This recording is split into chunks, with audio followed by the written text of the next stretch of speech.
I'm just going to share, I'm going to read a few poems. The Bauhinia project started last summer when the protests were really ramping up.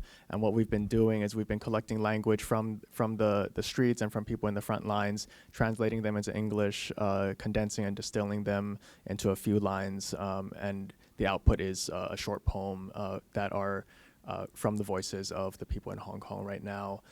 Some of these were sent directly to us through an encrypted email. Some of them we collected as found poems from Facebook testimonials, from stuff that was posted on the walls in Hong Kong. Some of them came attached with ages, and some came attached with the districts that people came from. All of them are anonymous. So I'm going to read a few of these, and then I'm going to end with a short poem of my own. Both my arms scarred from rubber bullets. Now I wear full gear. It's hard to see clearly through goggles and lab glasses, but what my future's like, I can't see anyway. Age 14. Would you accept money to let them shoot your eye out? I have no fear. Better to shoot at me than at girls. A girl's face is very important. Better I'm in trouble than someone else. My hopes and dreams? To grow up sooner, to be able to drink, to have a girlfriend. Age 15.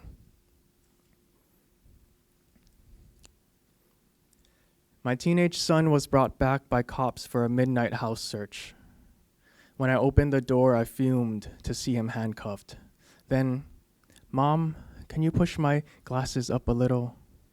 He kissed me on the forehead as I drew near.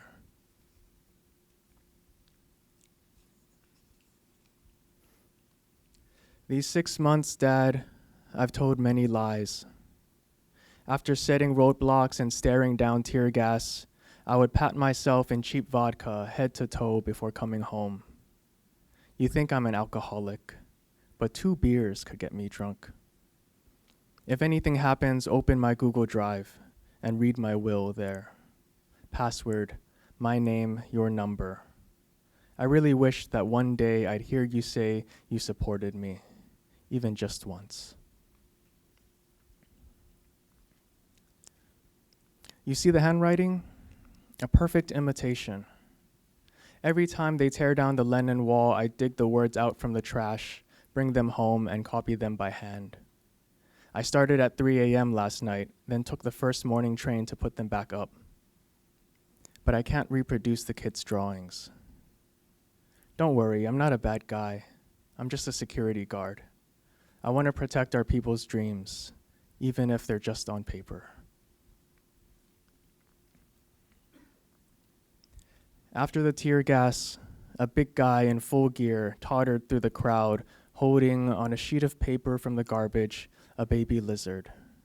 He handed it to me, said bring it to safety, and even after I left, looked on in longing.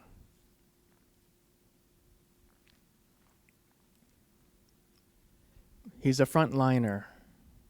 For 6 months we haven't seen each other, haven't had time to talk. He wouldn't let me come to Hong Kong. The first day he took to the streets, he awakened to his own death. If I didn't hear from him, I'd search for his name among the lists of arrestees. Before going out, he always wrote, "I love you."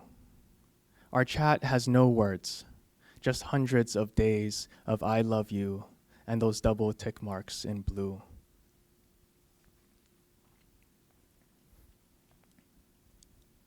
I was tear gassed with my 2 kids today. In the chaos, some teens evacuated us.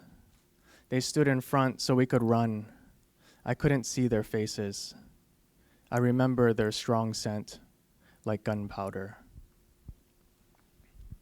And I'll just finish with a poem from the last time we went back to Hong Kong, which was this last October. This is called "The Flight."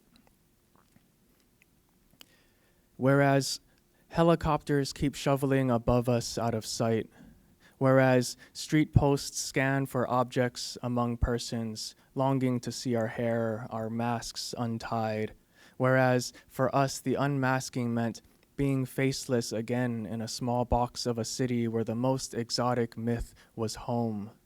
Whereas to live 7 million strong in the box was to rage at the season's arrival of typhoon and tyrant. Whereas our towers grow down now, underground.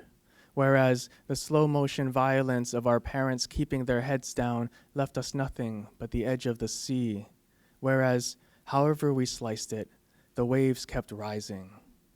Determining that the next wave always rises. Uncertain you'll recognize me after all this salt, sickness, lying in state. Recognizing there is no antidote to sovereignty. Afraid of state, afraid of self, determined to lose only one or the other, and imagining, meanwhile, a future for the romantic rats, the savagely kind roaches, in a world less and less human, a world lately burning. Therefore I hold, how hollow, to be free in a place not of one's choosing, to be soluble, sea-swept, cloaked by a map where all roads are removed. Like a flag, I hold myself like a flag. Thank you.